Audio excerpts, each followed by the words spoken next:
Hello everyone and welcome back to my channel Divine Traveler, the tale behind the stone walls. This is episode number 16 and I cover our journey on day number 54 wherein we visited Chennakesava temple at Somnathpura, the mysterious temples of Talakkad and the Shivanasamudram waterfalls. Our first destination, Chennakesava temple at Somnathpura. The Somnathpura temple, also known as Chennakesava temple, is a significant example of Hoysala architecture located in Somnathpura. Commissioned by the Hoysala general Somanatha Dandanayaka in 1268 CE, a general of the Hoysala king Narasimha III, and is dedicated to Lord Keshava or Vishnu. The temple is situated around 38 kilometers from Mysore and is renowned for its intricate carvings and star-shaped plan. The Keshava temple signifies the crowning glory of Hoysala dynasty's art, patronage publicizing the dynasty's support to culture and religion. The temple is one of those unique temples which stands in its original design, providing a perfect example to demonstrate Hoysala dynasty monuments.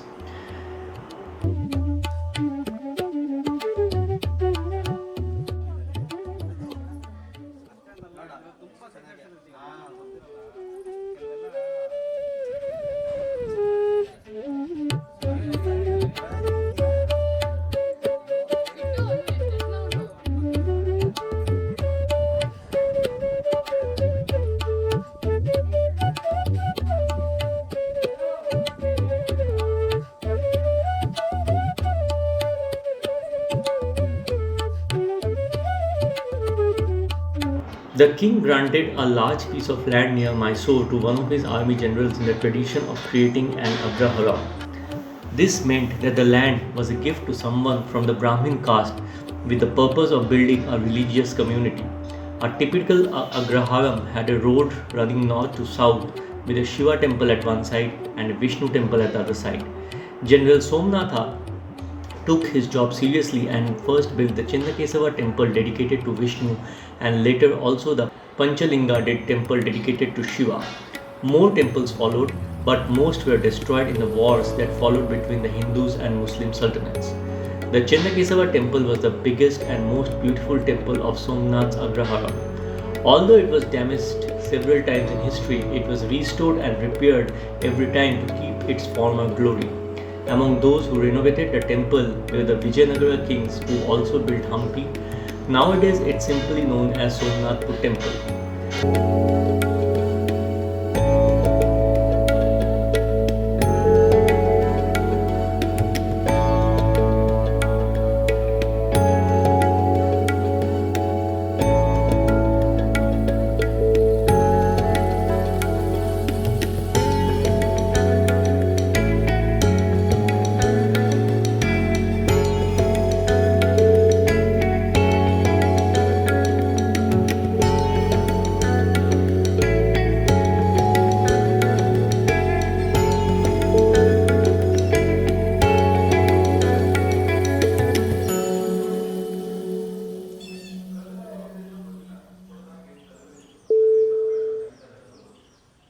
The temple is one of the classic Hoysala style architecture with intricate carvings and sculptures at every corner in every wall, enclosed in a courtyard or a prakaram which is pillared and contains small sub-shrines. The temple is a typical Dravidian style pattern with the main temple at the center on a star-shaped plinth, which is very typical to the Hoysala architecture, with three symmetrical sanctums Garbhagriha. The temple has a distinctive design with a Trikuta or three sanctums arrangement with separate shrines dedicated to Lord Keshava, Venugopala and Janardana.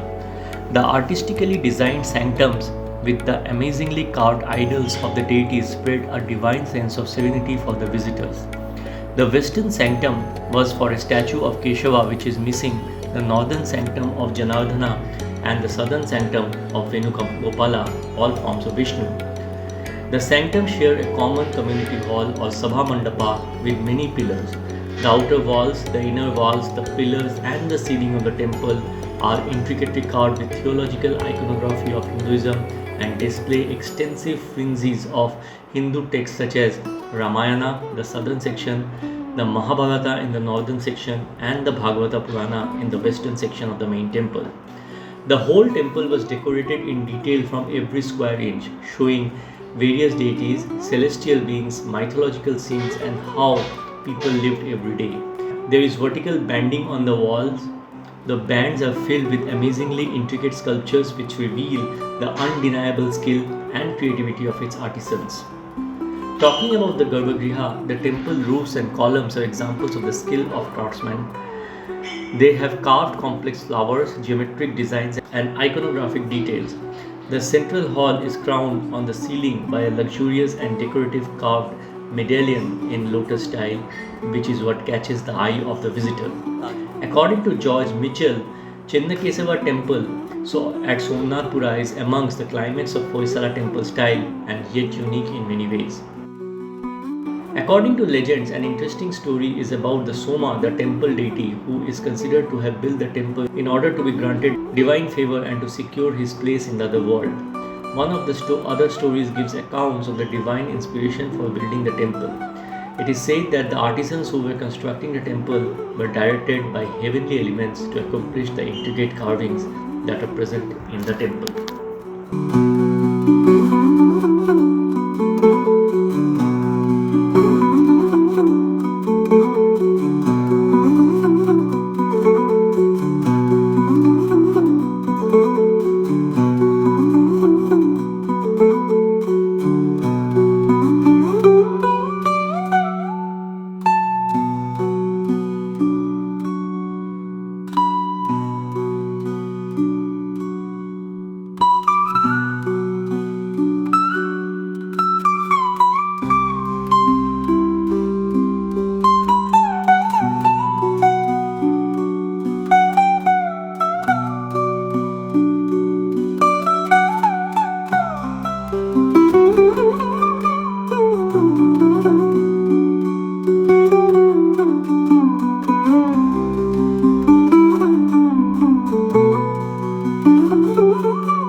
After Chennakesava temple at Somnathpura, our next destination were the temples of Talakkad.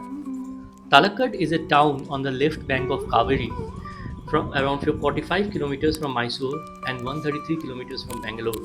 Known to contain almost 30 temples during the medieval time, the place now contains 5 dugout temples while the rest remain buried under the sand.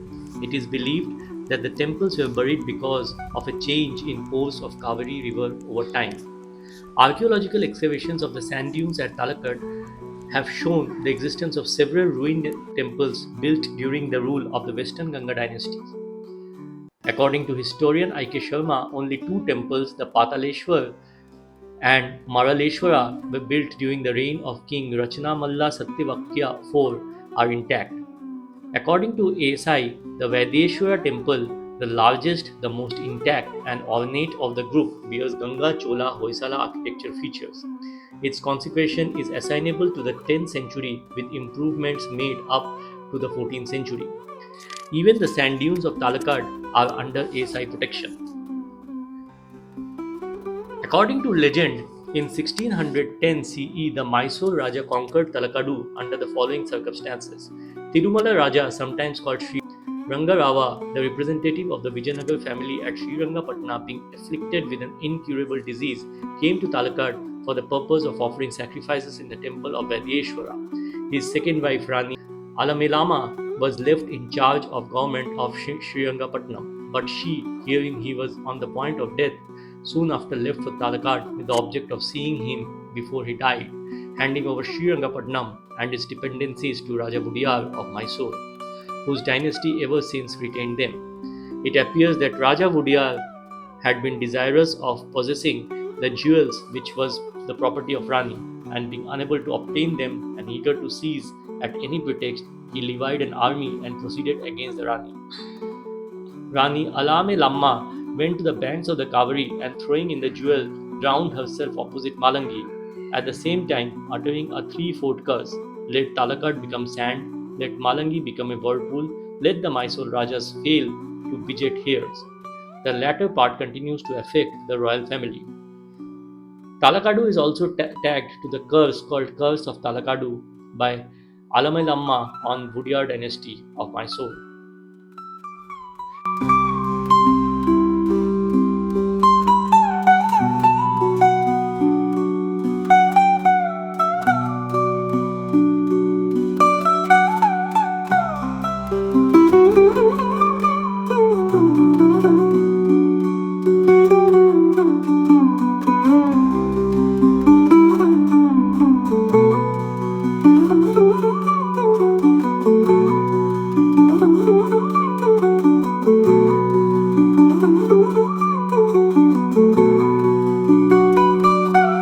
The old city of Talakkad, completely buried beneath the sand, stretching for nearly a mile in length, only the tops of the gopuras being visible.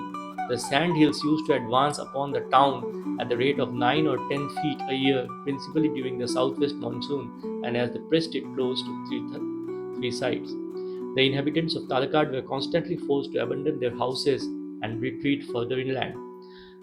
According to the art historian Adam Hardy, the Kirti Narayana temple was built in 1117 AD by the famous Hoysala king Vishnuvardhana to celebrate his victory over the Cholas in the Battle of Talakkad. It has currently been dismantled by the ASI for renovation. Only its Mahadwara grand entrance is intact.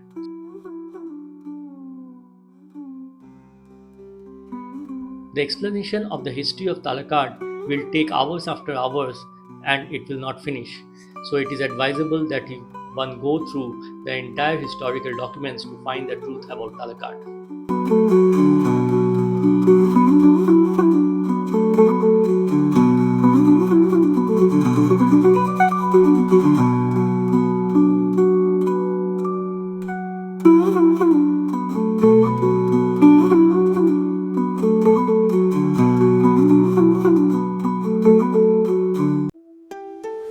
Our third destination of the day, Shivanasamudram Falls. Shivanasamudram Falls is a cluster of waterfalls on the borders of Malavalli, Mandya and Kolegala, Chamarajanagara in Karnataka, situated around the river Kaveri. The falls form the contour between districts of Chamarajanagara and Mandya. The Bharachukki Falls in Kolegala with a height of 69 meters and the Gaganachukki Falls in Malavalli with a height of 90 meters collectively form the Shivanasamudram Falls. A common misconception about the waterfalls is that the left segment is Gaganachukki and the right segment is called Bharachukki. In reality, Bharachukki Falls are a few kilometers to the southwest of Gaganachukki. This is due to the Kaveri River itself splitting a few kilometers to the south into western and eastern branches. Both these places are beautiful tourist spots and one can spend a nice time with their family over here.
So, friends, with this, I come to the end of episode number 16.